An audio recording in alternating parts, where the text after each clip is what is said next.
time to get this far, but this is what's called like an extension of De Morgan's law. And if you don't recall, De Morgan's law says that when we take the complement of the union of two sets, it's equal to the intersection of their complements.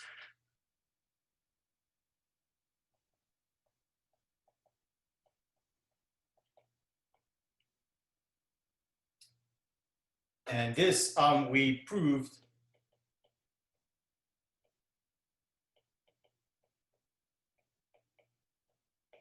on worksheet 6, I'll just say. So as we've been saying, you're allowed to use results that we've proven on the worksheets in class or on homework. So if you're kind of looking at this and you're like, I think I remember seeing something like this, you look through your old notes, you find that you've done it or we've done it together, then you don't have to reprove things. Okay, so here, what would the base case be?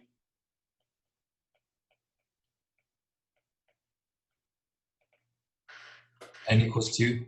Yeah, so we're going to say, okay, if n equals 2, then we've got A1, the complement of A1 union A2 is equal to the intersection of their complements.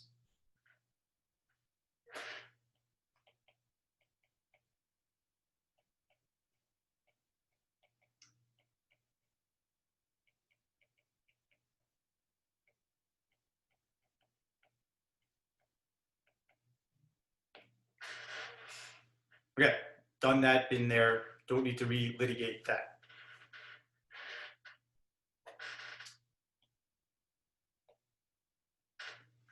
But if you don't recall doing that, you certainly could prove this.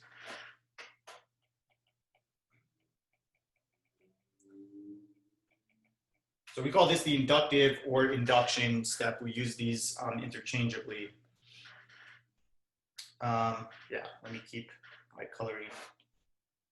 So in this case, now we're going to say, let's let k be an integer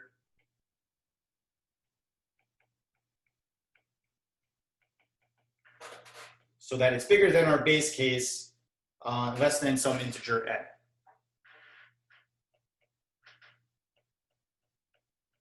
And now we're going to assume that this statement is true, right? Our statement P of k,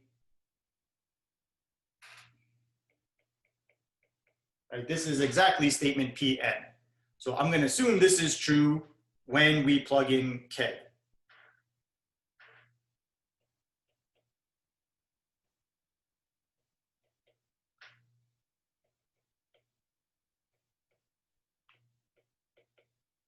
Let me come to a new line.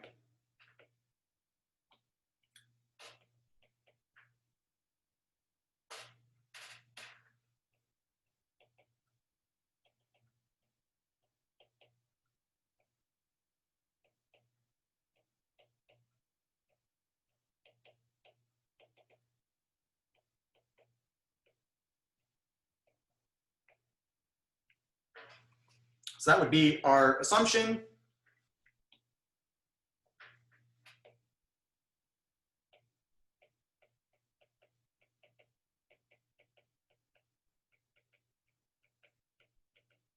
And what we want to show is that for dominoes further on down the line from k, this also holds.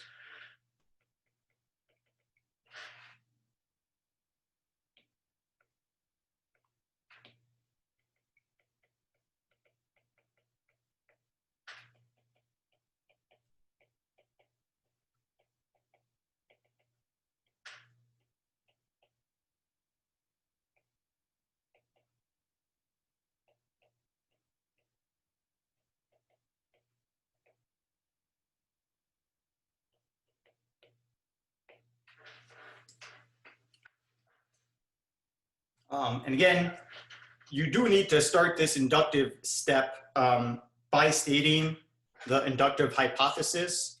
You don't need to step, you don't need to state this is what I'm going to prove, but I do think it's helpful if you do that to keep you on track.